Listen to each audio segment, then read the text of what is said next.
بسم اللہ الرحمن الرحیم۔ السلام علیکم۔ Welcome to my YouTube channel. میرے چینل پس پردہ میں آپ کو خوش آمدید۔ حاضر خدمت ہوں ایک نئی کہانی کے ساتھ۔ والد صاحب کی شہر میں چھوٹی سی دکان تھی جس میں دیگر اشیاء کے علاوہ کچھ سٹیشنری کی چیز میں قلم کاپیاں وغیرہ ہی رکھی ہوئی تھیں۔ دکان سے گھر کا گزارا چل رہا تھا اور یہ آمدنی کا واحد ذریعہ تھی۔ والد صاحب گھر کے کفیل تھے۔ ہم سب بہن بھائی ان دنوں زیر تعلیم تھے۔ والد صاحب کا معمول تھا فجر کی نماز کے بعد تلاوت کلام پاک کرتے، پھر ناشتہ کر کے دکان پر چلے جاتے اور رزق حلال کی امید پر بیٹھ جاتے۔ قریب ہی لڑکیوں کا اسکول تھا جو چھٹی کے بعد ان سے کچھ نہ کچھ خریدنے آ جاتی تھیں۔ وہ اکثر دکان کے سامنے سے گزر کر سکول جاتیں۔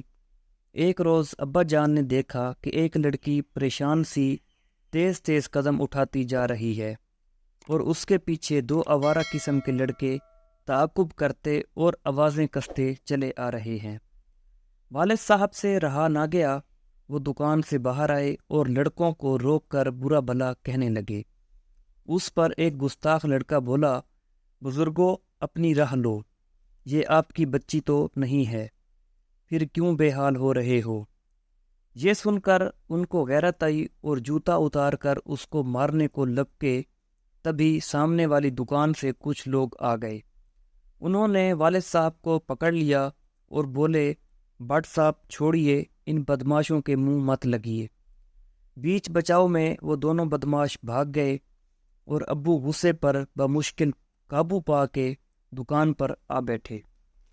کہنے لگے، میاں عزت سب کی سانجھی ہوتی ہے، یہ لڑکی اکثر میری دکان سے کاپیاں وغیرہ خریدتی ہے اور بہت شریف لڑکی ہے، تبھی مجھ سے برداشت نہ ہوا، ورنہ میں کسی کے معاملے میں نہیں پڑتا۔ خیر بات آئی گئی ہو گئی۔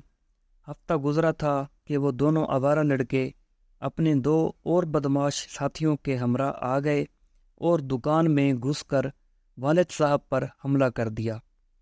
وہ کونے میں بچھے تخت پوش پر نماز پڑھ رہے تھے اور سجدے میں تھے۔ انہوں نے پشت سے وار کیا۔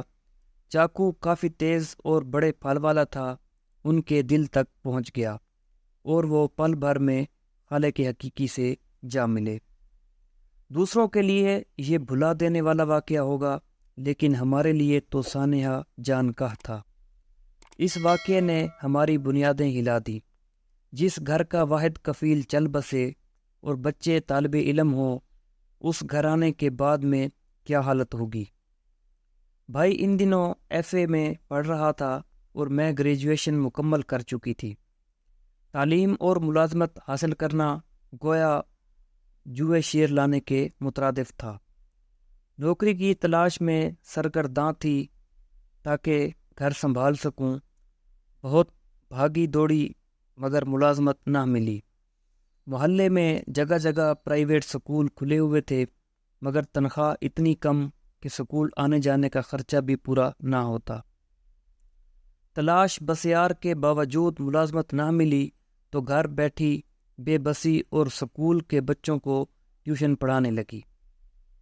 اسی طرح کچھ آمدنی کی سبیل نکلی اور دو وقت کی روٹی دال کے اسباب پیدا ہو گئے۔ یہ وقت ہم نے بڑی مشکل سے کاٹا، یہاں تک کہ بھائی سمد نے تعلیم مکمل کر لی۔ خوش قسمتی سے انہی دنوں میرے والد صاحب کے ایک دوست دوسرے شہر سے آئے۔ جب ان کو پتہ چلا کہ والد صاحب اس دنیا میں نہیں رہے تو وہ ان کی تعزیت کو ہمارے گھر آ گئے۔ شیخ صاحب والد صاحب کے بچپن کے دوستوں میں سے تھے اور اب صاحب حیثیت ہو گئے تھے۔ ہمارے مالی حالات دیکھ کر افسردہ ہو گئے اور بھائی کو دفتر آنے کو کہا۔ سمد اگلے دن شیخ صاحب کے دفتر گیا۔ انہوں نے اسے اپنے آفس میں ملازمت دے دی۔ انہی دنوں ہمارے تایا جان جو بے اولاد تھے، ان کا انتقال ہو گیا۔ انہوں نے کافی دولت و جائیداد بنا لی تھی۔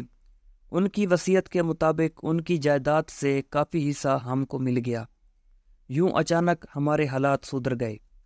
جب گھر میں خوشحالی آ جائے تو سبھی کا جی چاہتا ہے کہ وہ خوشیاں منائیں۔ ہماری امی کی خوشی یہ تھی کہ بھائی کی شادی کا سہرا دیکھیں۔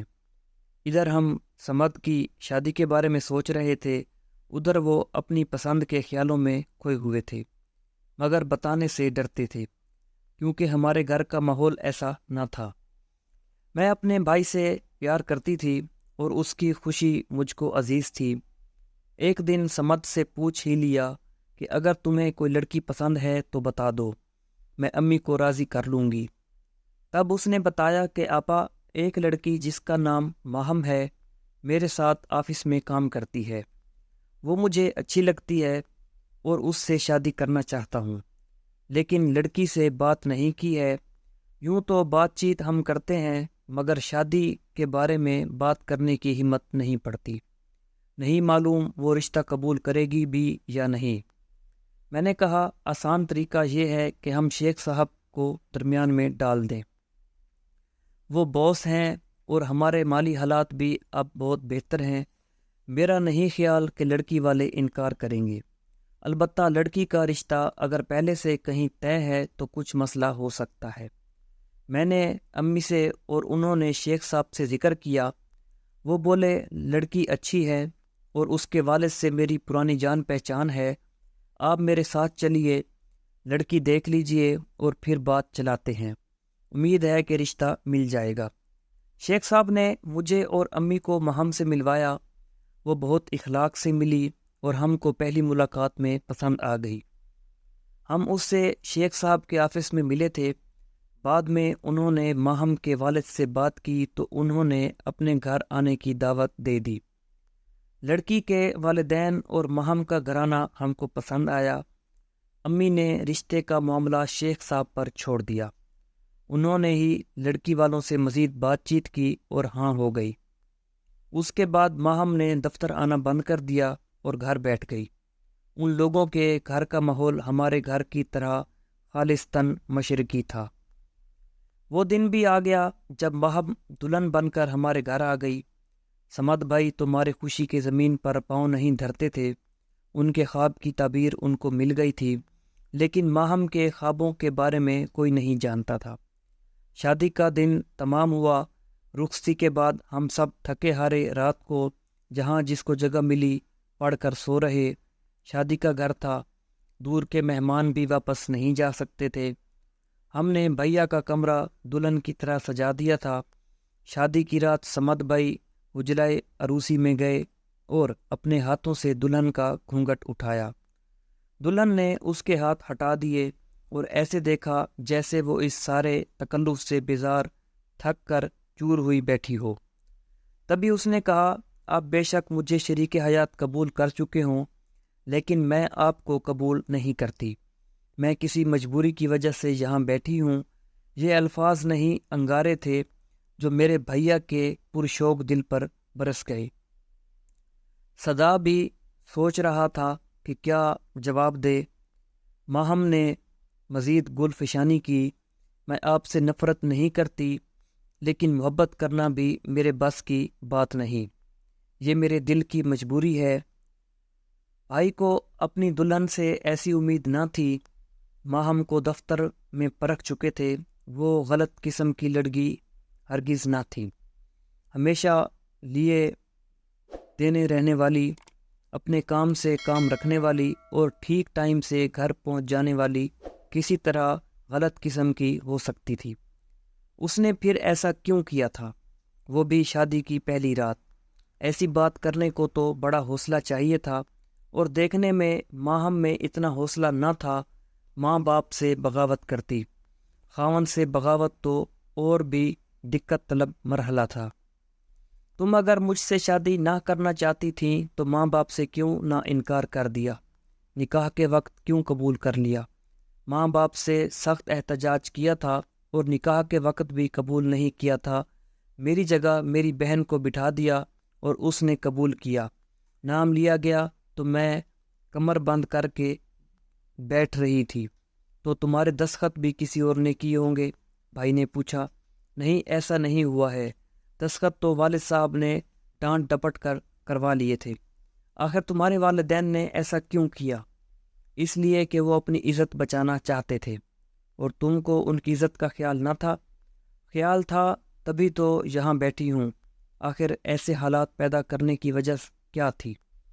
وجہ یہ تھی کہ میں نے کسی سے کلام پاک پر ہر قسم کھائی تھی۔ جانتی ہو کہ ایسی شادیاں درست نہیں ہوتی۔ جانتی ہوں، تبھی تو حقیقت بتا رہی ہوں۔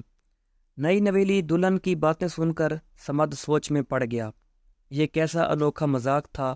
ایک دلہن حجلۂ عروسی میں موجود اپنی زبان سے کہہ رہی تھی کہ یہ نکاح جعلی ہے۔ سمد بھائی سر تھام کر بیٹھ گئے۔ اب کیا کریں؟ اگر تم راضی نہ تھی تو رخصتی کیسے قبول کر لی، اور دلہن بن کر 16 سنگار بھی کروا لیے، اور کہتی ہو کہ تم نے نکاح قبول نہیں کیا؟ تم عاقل بالغ ہو، پڑھی لکھی ہو، رخصتی پر راضی کیسے ہو گئیں؟ بھائی نے استفسار کیا۔ میں نے بہت چاہا۔ والد صاحب رونے لگے۔ پھر آپ کی بہن آئی اور اپنی بوڑھی ماں کا واسطہ دیا کہ دیکھو ماں، ہم بارات واپس نہیں جائے گی، ورنہ میری بیوہ ماں یہ بے عزتی برداشت نہ کر سکیں گی۔ انہوں نے اپنا لڑکیوں کو بھی تو بیانا ہے۔ ہم نے تو طریقے سے رشتہ مانگا اور آپ کے والدین نے ہاں کی۔ سب کچھ اس مرحلے تک طریقے سے ہوا ہے، تو اب عین وقت پر یہ کیا معاملہ ہو گیا ہے؟ اب چاہے شادی کامیاب ہو یا ناکام، بے شک بعد میں طلاق لے لینا، لیکن اس وقت تو رخصتی ہوگی۔ ہم برادری کو کیا جواب دیں گے؟ سو میرے پاس کیا چارہ تھا سوائے اس کے کہ آپ تک پہنچ کر ساری صورتحال سے آگاہ کر دو۔ ماہم کی باتیں سن کر بھائی کا دماغ پگھلنے لگا۔ انہوں نے ایک جگ پورا پانی کا پی لیا، پھر بھی ان کا گلا خشک ہی رہا۔ آخر انہوں نے سوال کر ہی دیا، کون ہے وہ جس کی خاطر تم نے اتنا کچھ کیا ہے؟ ابھی بھیا کا فکرہ ادھورا تھا کہ اس نے فرمایا، یہ میں آپ کو نہیں بتا سکتی۔ بہرحال ہے کوئی جس کے ساتھ جینے مرنے کا وعدہ کیا تھا اور کلام پاک پر قسم کھائی تھی کہ ہم ایک دوسرے کے سوا کسی کو قبول نہ کریں گے۔ وہ کالج میں میرا کلاس فیلو تھا، جو مزید اعلیٰ تعلیم کے لیے بیرون ملک چلا گیا، اور میں وعدے کے مطابق اس کا انتظار کر رہی تھی کہ شیخ صاحب نے والد کو رشتے کے لیے کہا، اور انہوں نے مجھ سے بنا پوچھے ہی ہاں کہہ دی۔ میں سعادت مند بچی جس کا چال چلن درست ہے، بھلا کیوں انکار کروں گی؟ ان کو مجھ سے انکار کی توقع نہ تھی۔ بعد میں انہوں نے اپنی زبان کی پاسداری کی اور یہی سمجھا کہ میں نادان ہوں، بلا وجہ شادی سے گھبرا رہی ہوں۔ شادی ہو گئی تو سب کچھ ٹھیک ہو جائے گا۔ اب میں بھی مجبور ہوں، اپنی قسم کی پاسداری بھی کرنی ہے۔ آپ میری قسم کی لاج رکھ لیں۔ کلام پاک کی قسم بڑی قسم ہوتی ہے، ورنہ آپ کی مرضی ہے، اس وقت تو آپ میرے مالک بنا دیے گئے ہیں اور تقدیر میرے ہاتھ میں نہیں ہے۔ یہ کہہ کر وہ رونے لگی۔ ایسے روتا دیکھ کر بھائی نرم پڑ گئے۔ اس گھڑی ماہم ان کی من چاہی محبوبہ ہی نہیں، ان کی بیوی کے روپ میں ان کی دلہن تھی، لیکن بقول ان کے ایک مجبوری لڑکی بھی تھی۔ خدا جانے بھائی نے یہ رات کیسے چھت پر ٹہل کر گزاری، کیونکہ دلہن کا کمرہ اوپر تھا۔ ہم کو اس رات کی تنگ دامنی کا پتہ نہ چلا، کیونکہ بھیا اور ماہم نے کسی کو کچھ نہ بتایا۔ حسب پروگرام صبح سب تیار ہو گئے۔ کچھ تھکن کم ہوئی تو ولیمے کی تیاری ہونے لگی۔ میں دلہن کے کمرے میں گئی۔ آفرین ہے ماہم کے حوصلے پر، اس نے کسی کو شک بھی نہ ہونے دیا۔ وہ گزشتہ رات سے بس نام کی دلہن ہے۔ ہم نے اسے ولیمے کے لیے دوبارہ تیار کیا۔ باہر بھائی بھی اپنے دوستوں میں گر گئے۔ وہ کچھ بجھے بجھے ضرور تھے، مگر جلد ہی انہوں نے اپنی اس کیفیت پر قابو پا لیا اور مہمانوں سے ہنس ہنس کر باتیں کرتے رہے۔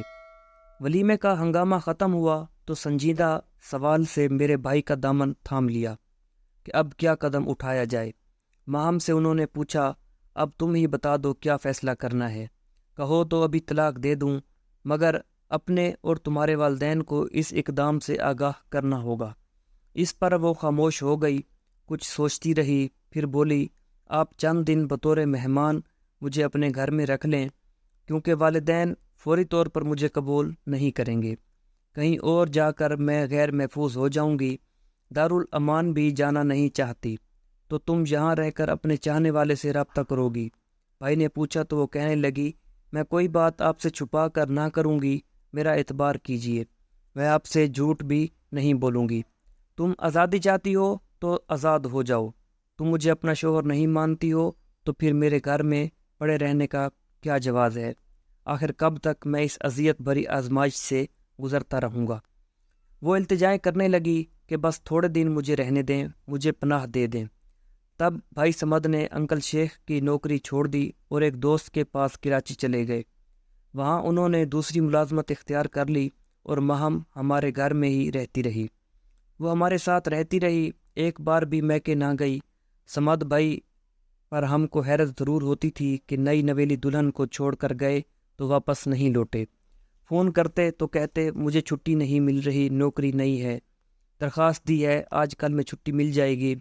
گھر والوں کو بھائی نے اندر کے معاملے سے ابھی تک آگاہ ہی نہیں کیا تھا۔ ماہم بھی ہر کسی سے اچھے طریقے سے ملتی تھی، بھائی کا فون آتا تو دوڑ کر جاتی اور بار بار شکریہ کہتی، گھر والوں کو شک تک نہ ہونے دیا کہ وہ بطور مہمان رہ رہی ہے۔